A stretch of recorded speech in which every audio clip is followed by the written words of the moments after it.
जय श्री राम मित्रों, जैसे कि अभी काकभुशुंडी जी का प्रसंग चल रहा है।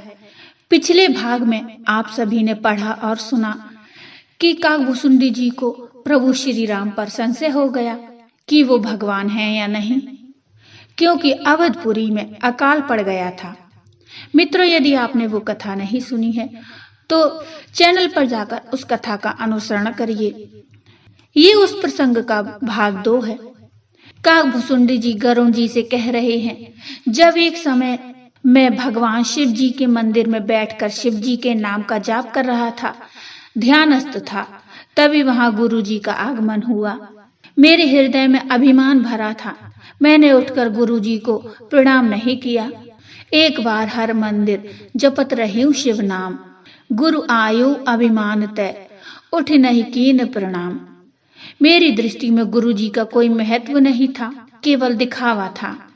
जैसे ही गुरु जी का आगमन हुआ तो मैंने देखा गुरु जी आ रहे हैं, मुझे प्रणाम करने के लिए उठना पड़ेगा, इसलिए जानबूझकर नेत्र बंद करके बैठा रहा ताकि गुरु जी को ऐसा लगे कि मैं ध्यान में बैठा हूँ। इसलिए गुरु जी को देख नहीं पाया। मैंने गुरु जी को प्रणाम नहीं किया तो गुरु जी ने तो मुझे कुछ नहीं कहा। उन्हें इस बात का जरा भी बुरा नहीं लगा, किंतु गुरु के इस अपमान को भगवान शिव बर्दाश्त नहीं कर सके। सो दयाल नहीं कहे कछु और न रोष लवलेश, अति अग गुरु अपमानता सही नहीं सके महेश। भगवान शिव तो भोलेनाथ हैं, भोले अवश्य हैं, किंतु जान गए कि मैंने जानबूझकर गुरु जी का अपमान किया है, गुरु जी को उठकर प्रणाम नहीं किया है।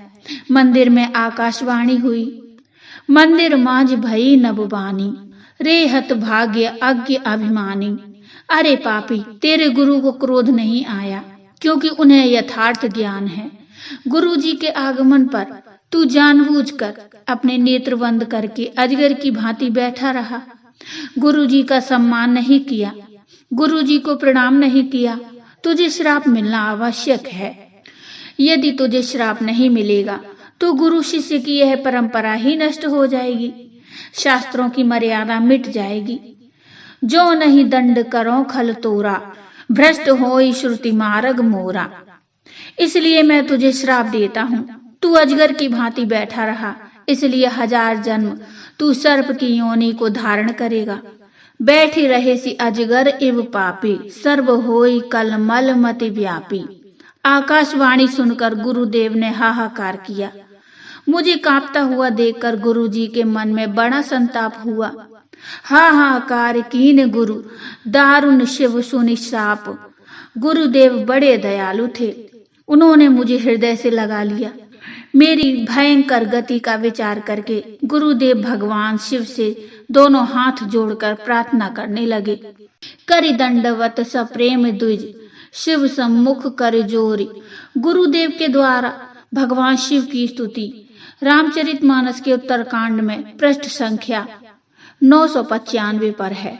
वैसे तो आप सब लोग भक्ति परायण हो, सब जानते ही हो, फिर भी यदि किसी को नहीं मालूम हो तो जानकारी के लिए मैंने यह बताया है। नमामि समीशान निर्वाण रूपम विभुम, व्यापकम ब्रह्म वेद स्वरूपम। यह संपूर्ण स्तुति मोबाइल पर सर्च करने पर भी आ जाती है।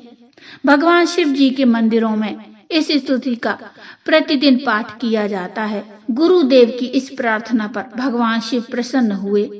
मंदिर में आकाशवाणी हुई कि वरदान मांगो।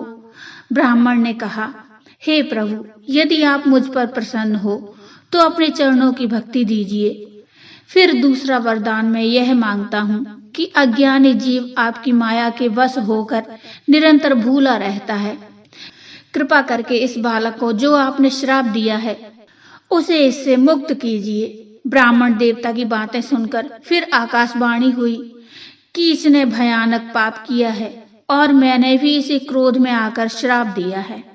यह श्राप मिथ्या नहीं हो सकता है, किंतु हे ब्राह्मण, तुम्हारी प्रार्थना से प्रसन्न होकर मैं इसके श्राप में कुछ संशोधन कर देता हूँ। इसे जन्म तो 1000 सर्प के लेने ही पड़ेंगे। यह मिथ्या नहीं हो सकता है, किंतु यह स्वेच्छा से अपनी देह का त्याग कर सकेगा। जन्म और मरण का इसे दुख नहीं होगा। जन्मत मरत दुसह दुख होई, एई स्वल्पहु नहीं व्यापी ही सोई। काकभुसुंडी जी गरुड़ जी को आगे सुनाते हैं कि आकाशवाणी ने एक बात और बड़ी अच्छी कही कि इसका किसी भी जन्म से ज्ञान मिटेगा नहीं, इसे अपने हर जन्म का ज्ञान रहेगा। कवनेउ जन्म मिटे ही नहीं ज्ञाना। मैं यही इसके श्राप में संशोधन कर रहा हूँ। गुरुजी कितने दयालु थे। यदि उनके स्थान पर कोई और होता तो यही कहता, हे भोलेनाथ, आपने ठीक ही किया। मैंने इसे कई बार समझाया कि किसी का विरोध मत करो, लेकिन यह माना ही नहीं। आपने इसे श्राप देकर अच्छा ही किया, यह दंडनीय ही था, किंतु मेरे गुरुदेव ने मुझ पर बड़ी कृपा की। इसके पश्चात मैं गुरुदेव के आश्रम से चलकर आ गया। काल की प्रेरणा से मैं मृत्यु को प्राप्त हुआ और फिर मैं विंध्याचल में जाकर सर्प हुआ। सर्प की योनि धारण करने के पश्चात मैं जल्दी जल्दी इस योनि से मुक्त होता गया। गरुड़ जी ने यहाँ पूछा कि शरीर त्यागने और धारण करने में तुम्हें कष्ट नहीं होता था? काकभुसुंडी जी ने कहा, नहीं होता था। मैं शरीर का त्याग इस तरह करता जैसे पुराने वस्त्र उतार कर नए वस्त्र धारण करना। जिमि नूतन पट पहिरई, नर परिहरई पुराण। हे गरुड़ जी, सब कुछ तो ठीक था, किंतु एक बात का दुख मुझे हमेशा सताता रहता था। गरुड़ जी ने पूछा, कौन सा दुख सताता था? मेरे गुरु का शील स्वभाव। गुरु कर कोमल शील स्वभाव, एक सूल मोहि बिसर नकाऊ। मेरे गुरु का कोमल स्वभाव, जिसका मैंने बहुत अपमान किया, बस यही दुख मुझे सूल की भांति चुभता रहता है। मैंने अपना अंतिम जन्म ब्राह्मण परिवार में पाया। तो बोलो जय श्री राम।